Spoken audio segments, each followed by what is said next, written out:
Chapter 49. Ride for Life.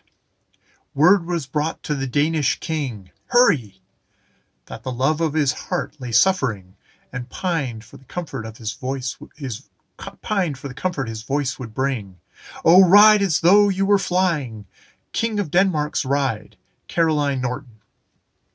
Swifter than the arrow from the Tartar's bow, or eagle mounted on the winged gales, we flew over Vandraga ocean and the southern part of Mandel Ultima.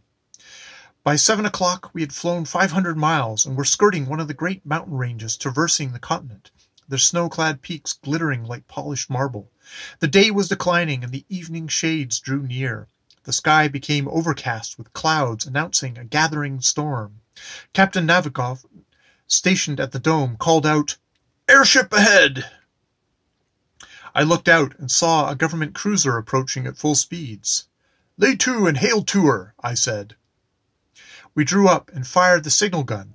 In a few moments she drew alongside. Her captain raised the bow window and called out, "Where from?" "Sandor Luzon," cried Navikov. "Whither bound?" "Efrezula, palace of the Grand Duke."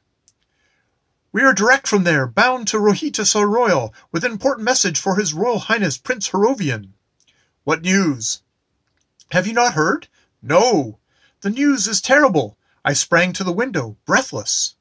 "You are aware that Prince Dervajar, who is now regent, holds the guest of our kingdom, Lieutenant Hamilton, under sentence of death. Every possible effort has been made by our own and other kingdoms to save his life.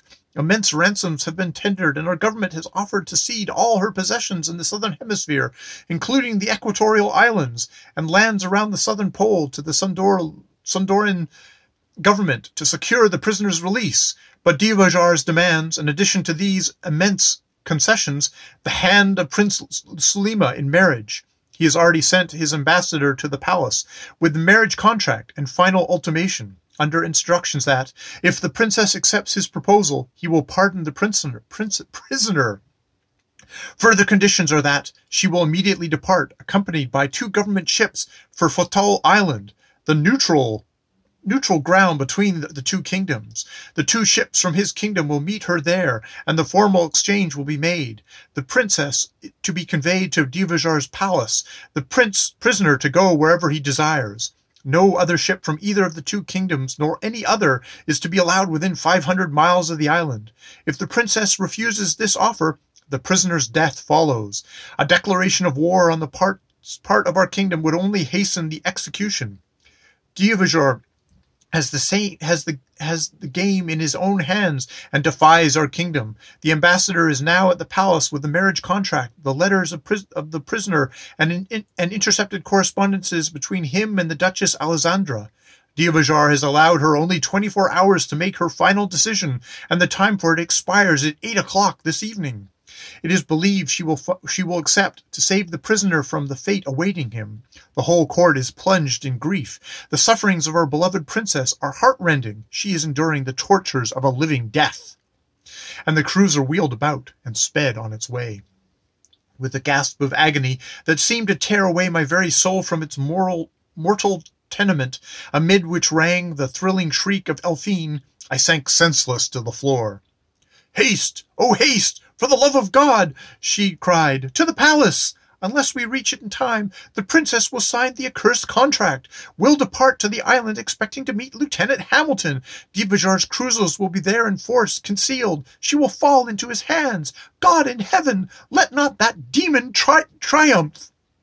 Captain Navikov shouted to the crew. The ship wheeled about and sped over the mountains with the rush of an unchained hurricane.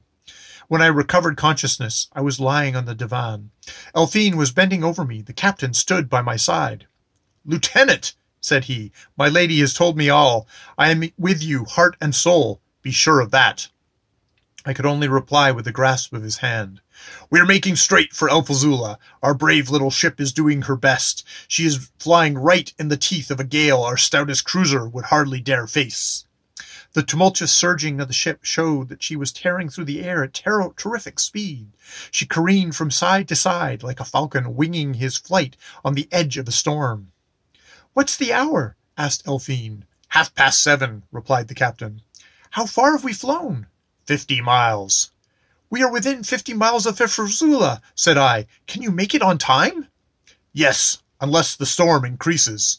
I threw open the window. The gale shrieked through the cabin. Flashes of lightning flew across the sky, illuminating the dark clouds as they were swept onwards in tumultuous masses. This gathering tempest seemed but the faint shadow of that which was overwhelming my soul. The roar of waves that was now heard. The man in the dome called out, "We are nearing a great lake." "'Tis the Abu Sinla, or Shining Water," said I. 30 miles across, on the opposite shore, lies Efruzula. The ship sped onward. In a few moments, the man called out, "We are right over the lake."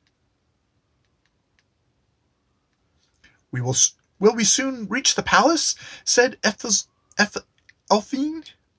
The palace! Dreadful thought! What scenes might be now enacted there! What grief, dismay, and despair! The haughty demands of the bloody tyrant, from whose fangs I just escaped, now offered for her acceptance. The forged letters, his atrocious plot to secure her hand at the price of my life and liberty, perhaps even now accepted, or if not, for the hour for her final decision swiftly approaching. It seemed as if my brain would now give way as I pictured the anguish that might be now crushing that noble and gentle heart. The billows that raged like hell below seemed but like the image of hell that was raging in my soul. "God in heaven!" I cried. "Save, oh, save her that awful fate! Then I would gladly die." "Oh, trust in him," said Elphine, placing her hand on my throbbing brow. He will not suffer iniquity thus to triumph. I know it, feel it. Again do I say to thee, courage, hope, trust in God."